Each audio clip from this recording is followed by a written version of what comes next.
રાજકોટમાં જન્મ મરણ શાખા બહાર લાઈનો યથાવત જોવા મળી રહી છે। સવારથી જ અરજદારો હેરાન પરેશાન થઈ રહ્યા છે। તો અરજદારો સવારથી ખાધા પીધા વગરના લાઈનમાં ઊભા રહેવા માટે મજબૂર બન્યા છે। અરજદારો સવારે 9 વાગ્યાથી લાઈનમાં ઊભા હતા। બપોરે 3 વાગ્યા સુધી વારો ન આવ્યો હતો અને કેટલાક અરજદારો બહાર ગામથી આવ્યા છે। તો અરજદારોએ ન્યૂઝ 18 સમક્ષ પોતાની વ્યથા પણ ઠાલવી છે। મેયરની સૂચના બાદ પણ કોઈપણ પ્રકારની વ્યવસ્થા કરવામાં આવી નથી।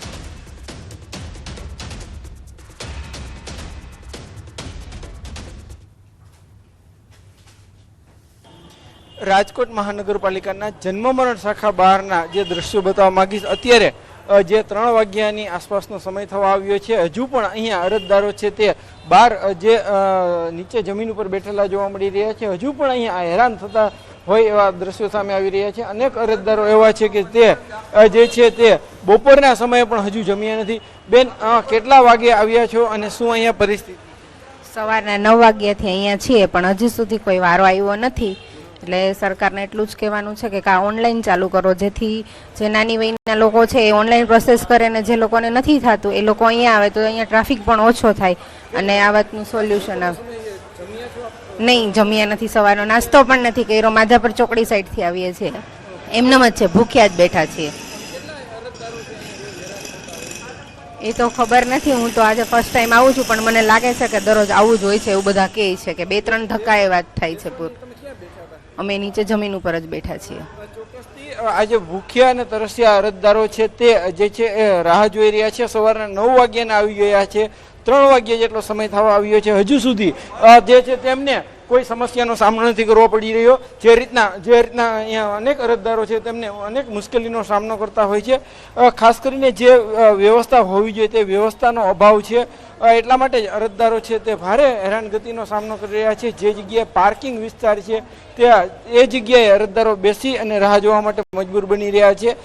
દરરોજના જે છે અહીંયા અનેક અરજદારો આવતા હોય છે। ખાસ કરીને મેયર દ્વારા જે રીતના થોડા સમય પહેલાં અહીં મુલાકાત પણ લેવામાં આવી હતી, અધિકારીઓને સૂચના પણ આપવામાં આવી હતી, પરંતુ આ સૂચનાનું ક્યાંક અધૂરું પાલન થતું હોય તેવું સ્પષ્ટ રીતે સામે આવી રહ્યું છે। એટલું જ નહીં, અરજદારો છે તે ભારે હેરાનગતિ ભોગવીને પણ જે છે એ પોતાના કામ માટે આવી રહ્યા છે। કેટલાક અરજદારોને જ્યારે પોતાનો વારો આવે ત્યારે સમય પૂર્ણ થઈ જતો હોવાથી ધક્કા પણ થતા હોય છે।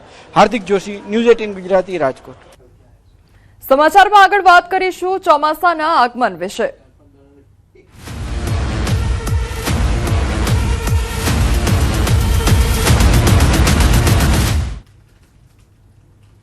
આવતીકાલે કેરળમાં ચોમાસાની એન્ટ્રી સંભવ છે। હવામાન વિભાગની આગાહી સામે આવી છે। ચોમાસાને આગળ વધવા માટે સ્થિતિ સાનુકૂળ જોવા મળી રહી છે।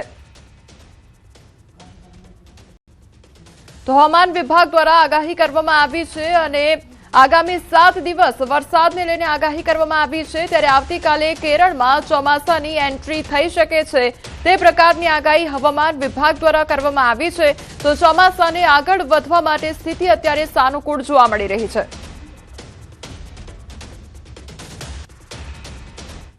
मानसून जो ऑनसेट का स्थिति बताया गया है, अभी अनुकूल स्थितियां बने हुए हैं अरबी अंशी और जो बे ऑफ बंगाल में जो आगे बढ़ने का स्थिति है, और केरल में ऑनसेट होने का डेट 4 जून को बताया गया है। प्रॉब्ली 4 जून को ऑनसेट होने का संभावना है। તો વરસાદને લઈ હવામાન વિભાગ દ્વારા આગાહી કરવામાં આવી છે। રાજ્યમાં હજુ 7 દિવસ વરસાદની આગાહી કરવામાં આવી છે। ગાજવીજ અને ભારે પવન સાથે વરસાદની આગાહી। 40 થી 50 કિલોમીટરની ઝડપે પવન ફૂંકાશે। તો અમદાવાદમાં ભારે પવન અને ગાજવીજ સાથે વરસાદની આગાહી કરવામાં આવી છે।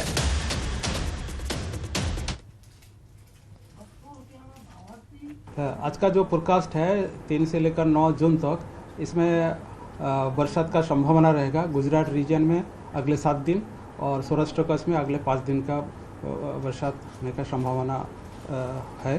इसमें जो आज का बरसात है, कुछ ही स्थानों में थंडरस्टॉर्म मतलब मेघगर्जना के साथ लाइटनिंग का भी संभावना, बिजली गिरने का संभावना रहेगा।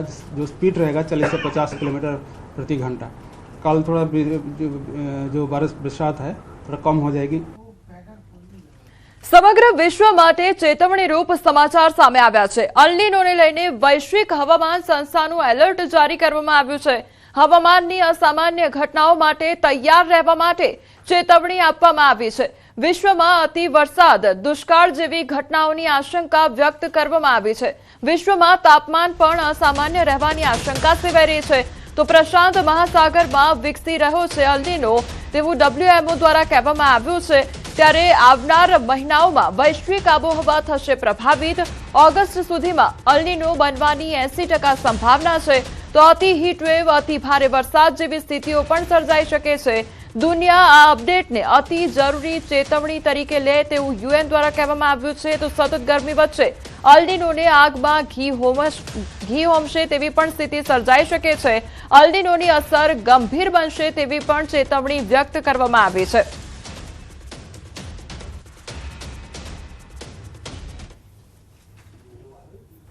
For this vital new update. The science is clear. El Niño is arriving on our doorstep in the coming months with 90% certainty. The world must treat it as the urgent climate warning it is. El Niño conditions will pour fuel on the fire of a warming world. Impacts will hit even harder, travel even further, and cross borders with devastating speed. The only effective response is climate action equal to the crisis, ending the addiction to fossil fuels, accelerating the shift to renewables, protecting the most vulnerable, and delivering early warning systems for all. Anand જિલ્લામાં ભારે પવન સાથે વરસેલા કમોસમી વરસાદે વિનાશ very કાઢ્યો છે. આંકલાવ તાલુકામાં ખેતી પર નપતા 33 ગામોના ખેડૂતો પર આભ તૂટ્યું છે. પરંતુ 2 દિવસ અગાઉ રાત્રિના સમયે અચાનક ભારે પવન સાથે ત્રાટકેલા કમોસમી વરસાદે ખેડૂતોના મોંમાં આવેલો કોળિયો છીનવી લીધો છે. કાળઝાળ ગરમી વચ્ચે પડેલા વરસાદના કારણે ખેતરોમાં ઉભેલો ઉનાળુ બાજરીનો પાક આડો પડી ગયો છે અને પલળી જતા ભારે નુકસાન પણ સર્જાયું છે. માત્ર બાજરી જ નહીં પણ આ વિસ્તારમાં મોટા પાયે વાવેતર કરાયેલા શાકભાજીના પાક જેવા કે ટીંડોળા અને પાલકની ભાજી પણ ખેતરોમાં જ સડી ગયા છે. તો રાત દિવસ એક કરીને પકવેલો પાક નજર સામે નાશ પામતા ધરતીપુત્રોને અસહ્ય આર્થિક માર સહન કરવાનો વારો આવ્યો છે. હાલ આંકલાવ તાલુકાના 33 ગામોના લાચાર બનેલા ખેડૂતો સરકાર સામે મીટ માંડીને બેઠા છે અને તંત્ર દ્વારા તાત્કાલિક પાક નુકસાનીનો સર્વે કરાવી યોગ્ય આર્થિક સહાય ચૂકવવામાં આવે તેવી આશા રાખવામાં આવી રહી છે.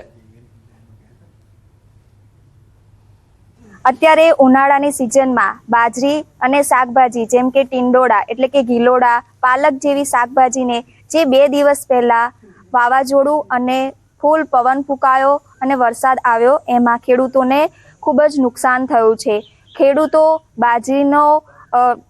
બાજરીને સરખી કરવા માટે અત્યારે પ્રક્રિયા કરી રહ્યા છે. ખેડૂતો એવી નમ્ર અપીલ કરી રહ્યા છે કે ખેડૂતોને જે આ કારણે નુકસાન થયું છે એમાં ચોક્કસ સરકાર સર્વે કરે અને તેમને વળતર ચૂકવે. આણંદ જિલ્લાના આંકલાવ તાલુકાના 33 ગામોની અંદર સિઝનની અંદર આજે વરસાદ પડ્યો અને વરસાદ અને પવન સાથે જે વરસાદ પડવાથી ખેતીના પાકોની અંદર બાજરી જેવા પાકો અને શાકભાજીની અંદર ટીંડોળા તેમજ પાલકના જેવા પાકોની અંદર જે નુકસાન થયું છે તે નુકસાનો આ ખેડૂતોને પારાવાર નુકસાનથી તેમના પાકોનું યોગ્ય વળતર માટે સરકારને મારી વિનંતી છે. છેલ્લા 2 દિવસમાં ભારે પવન અને વરસાદના કારણે ખેતીને ખૂબ નુકસાન થયું છે. આંકલાવ તાલુકામાં આંકલાવ તાલુકાના 30થી વધુ ગામો ખેતી પર આધારિત ગામો છે, જેનો મુખ્ય પાક ઉનાળુ બાજરી અને શાકભાજી છે. હું ચોક્કસ દ્રશ્યમાં બતાવવા માંગીશ કે આ ટીંડોળાનો આખો એક માંડવો છે. ટીંડોળાની ખેતી આ રીતે જ થતી હોય છે અને અહીંયા તમામ આજે કમોસમી વરસાદ અને થયું એના કારણે આજે ટીંડોળાનો આખો માંડવો છે, ટીંડોળા બગડી ગયા છે એવું ખેડૂતોનું કહેવું છે. ચોક્કસ કહી શકાય કે આ જે આખો આ વિસ્તાર છે એની મુખ્ય જીવાદોરી ખેતી છે, ખેતી પર આધારિત આ લોકો છે. બાજરીને બી જબરજસ્ત નુકસાન છે. બાજરી આખી પલળી ગઈ છે. અત્યારે ખેડૂતો એ જે પલળેલી બાજરી છે એને સુકાવવાની આખી એક કવાયત હાથ ધરી છે. ચોક્કસ કહી શકાય અહીંયા ખેડૂતો એવી અપેક્ષા રાખી રહ્યા છે કે આ જે કંઈ વરસાદ થયો, જે કંઈ વાવાઝોડું આવ્યું, પવન ફૂંકાયો એના કારણે એમનું જે બાજરી અને શાકભાજીમાં ટીંડોળા એટલે કે ગિલોડા અને પાલકની ભાજી એને જે કંઈ નુકસાન છે એનું ચોક્કસ રાજ્ય સરકાર વ્યાજબી અને કહેવાય સર્વે કરાવીને વળતર આપે. જનક જાગીરદાર, ન્યૂઝ 18 ગુજરાતી, આંકલાવ.